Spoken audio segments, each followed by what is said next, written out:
Hi there. This is GNS103 Information Literacy. I am Omonigo Angela Israel. I'm the course facilitator.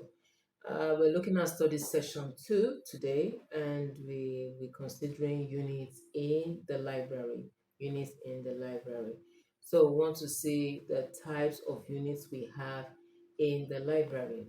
It's good for us to understand this. The library is a custodian of knowledge, and it has different units where different kinds of routines or activities take place to ensure that there is smooth running of library operations. And learners, students need to know these functions so that they can better understand how the library works and to know where to go when they seek some kinds of information resources. So, what are the units in the library? Acquisitions unit. That's the first unit in the library because this is where the first library service takes place. Without the acquisitions unit, nothing else can happen in the library.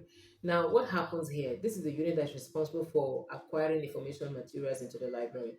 They're the ones that handle all the resources that comes in, whether they are books, whether they are journals, magazines, whether they are furniture, whatever it is that has to come into the library comes through the acquisitions unit. So when it gets to the acquisitions unit, especially if they are information materials or books, they are first they would have been checked. If they are in good order, they are stamped, and then they are given what we call accessions number. Accessions number is a number, is an identification number of the book, and it actually helps the librarian to know the numerical power or the numerical strength of resources in the library. Take for instance now, as of today, let's say Futa Library has about 70000 volumes of books in the library, and that number was given to a book.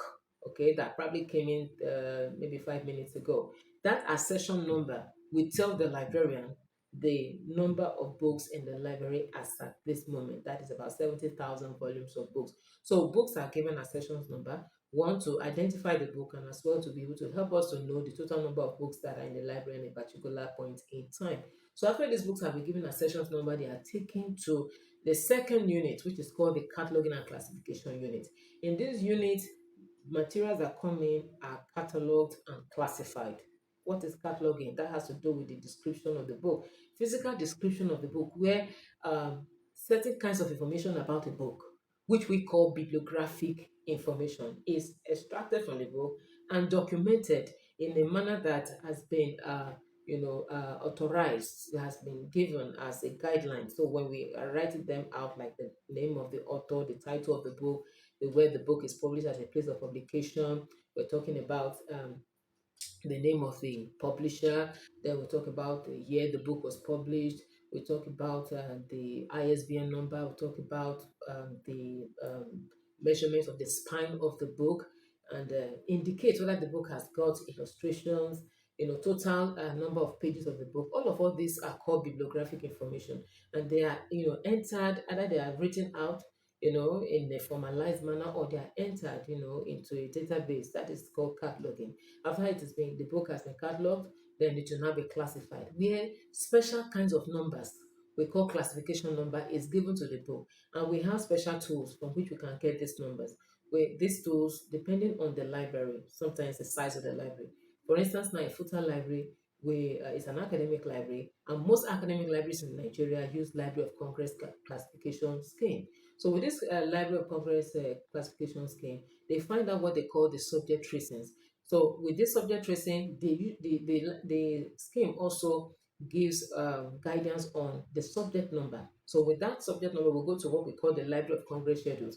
From there, we get the subject number, and after which we now use the third tool, the third cataloging tool, which is called the author quota table, from where we now get the author's number. So with the author's number and then the subject number, putting the two of them together, we have what we call the classification number. So with this classification number, we attach it to the book, a user will know where to find that book on the shelf. So what we do in the cataloging and classification unit is very, very important, because if a book is wrongly classified, that book is as good as lost in the library. And so that's why people working in this unit have to be very calm, they have to be very painstaking, very meticulous, very precise, so that we ensure that books are not wrongly classified or wrongly placed on the shelf. Now, after this unit, we have other kinds of units. We have digital resources unit, And what happens here, this is a unit where we have e-resources, electronic resources, online databases, electronic journals, digital archives. Okay, these are units where users can come and access electronic information.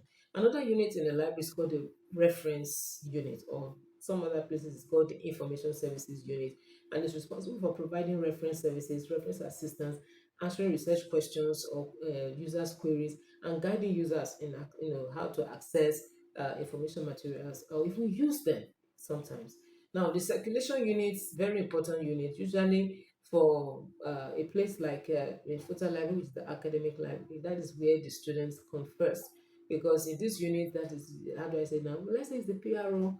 Well, yes, I'll probably call it the PRO of the library, because anything you want to know, you want to know much about the library, you want to know where to get some information, you come to the circulation unit. This unit is also responsible for the borrowing and lending of books. So that's why users need to know the cataloging unit. They also manage the overdue fines, especially if users borrow books and they don't return on time and they are fined. It's the circulation unit that takes care of all that.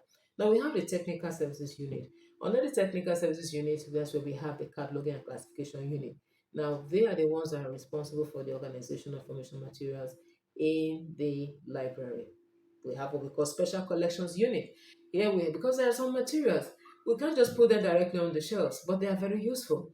So some of them even are they can just be manuscripts. Okay, they can be archival materials, they can be historical documents, can be some other kinds of materials that users may need, but we can't put them on a regular shelf. So they are kept in the special collections unit. Now in the library also we have what we call the outreach and programming unit.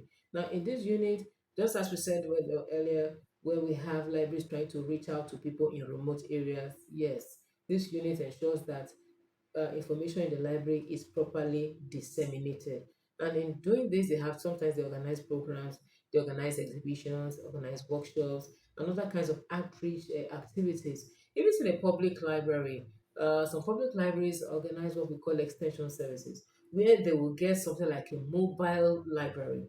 How does that look like? A big bus with books in it, and they go to remote villages. They go to the suburbs where they know they don't have access to the library because they can't come to town. So they go there with books, give them try to lend them out, and probably go once or twice in a week, or once in a week, or once in every 2 weeks, so that users can have enough time to read those books they borrow, and so they can return them on the next visit of the mobile library. The outreach and programming unit takes care of such services. Now, the units that are open to library users, we need to know them. I mentioned circulation unit, the very first. For those who want to use the library and want to borrow information materials, they have to know the circulation unit. Then they have to always go to the loan desk where they can borrow these materials out. Now we have the serious unit. Serious unit is where we have all kinds of serials kept, newspapers, journals, magazines, and they are usually organized for library use. Okay, so that is the serious unit. We have the reference unit, already I've mentioned reference services. Now in the reference unit, you have reference materials, and the reference librarian is ever on standby to answer reference questions from the patrons. Reference materials include the encyclopedias, includes the yearbooks, the dictionaries. The resources in the reference unit are such that cannot be taken out of that unit, and because you don't really have to read them from page to page, you just consult them. So you go there, you consult, and when you are done, you leave the materials on the table. Users are not meant to take them back to the shelves. Even in the regular reading rooms, you go to reading room, you take a book and you read. You are not expected to take that book back to the shelf and shelve them. When you are done using them, leave them on the consulting tables. The library officers will come to do that later on. So why is the reference unit important? What makes it important? Okay, let's say that. Now, the reference unit is important because they provide assistance, valuable assistance to library users by helping them to locate relevant and reliable information. Now, librarians and reference staff are trained to effectively search library catalogs, databases, and other resources to fulfill the user's information request. Now, in the reference unit also, we carry out what we call research support. We have some researchers. Usually, researchers don't have time to do so much reading in the library because they have so much they have to do.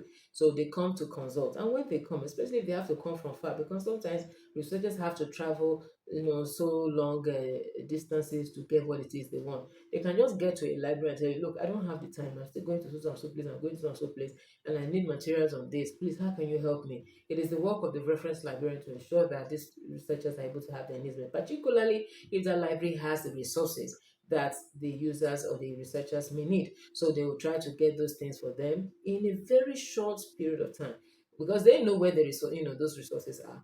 The researchers don't know because they're not regular users of that library. And for them to even get such things, they have to pay a token at times, maybe for the CD and all that, because the librarian or the reference librarian has to get these materials organized in such a way that the researchers can get into use. And if you may tell them, I'll come in 2 days' time for them and go somewhere else, it is expected that before he returns, what he wants is already on ground. So that is how the reference unit carry out research support. In fact, there's a particular, or let's say a popular reference service. It's a library service. Don't miss, especially in academic libraries and special libraries. It's called SDI, Selective Dissemination of Information. Just what I just described now. A researcher is coming. Please, so I need something on this. I don't have the time. Can you help me get this? Okay, yes. When do you need it? I need it tomorrow. I'm coming back so day for it or whatever time. So the researcher would have paid, maybe giving him a token for a CD. He will assemble all the resources that that researcher needs, get them documented, and by the time the researcher comes back, it's ready. It takes it and goes away. Now that is SDI, Selective Dissemination of Information. The reference librarian did that, went as far as selecting what is necessary, what is relevant, what is needed, and then organizing in such a way that it's easy for him or her to disseminate to the researcher. That's HDI. Now, another service that is performed by the reference unit is the information literacy instructions. Yes, they tend to give enough information on how to use library resources. Librarians teach users how to critically evaluate information, to navigate complex databases, and to use proper citation methods. To some extent, that is the job of the librarian. So, by empowering users with these skills, the reference unit is actually helping users to become independent and critical thinkers on their own, so they'll be able to know how to use these resources. Now, they also provide access to library resources, ensure that these resources are available. Users don't have to be merry-go-rounding, looking for where it is they have to get, things to use. Now, they also have to provide what we call technology assistance. The reference units provide support to users in navigating and using library technologies. Librarians can assist users in accessing online databases, using search tools effectively, troubleshooting technical issues, and utilizing digital resources. Say, reference librarians can help users bridge the digital divide and enhance users' digital literacy skills. That is, teaching them how to use some of these resources in life, particularly the computer, so they will know where to go and how to get what it is they need. Then also, the reference unit helps in community engagement. They actively engage the library with library communities, buildings, relationships, and promoting library services. They also collaborate with other units to ensure that they get what it is they want, and they carry out what we call continuous learning and professional development. Librarians in the reference unit, usually people see them as being very top notch. They are supposed to be people that should have knowledge on the tips of their fingers. You just come to them, you want this, because they've been in the library for a while, so they know where to go to get these things. They won't be telling you, lest you don't, I forget to tell you this. You see, it's against the ethics of a librarian to tell you that, sorry, what you want we don't have.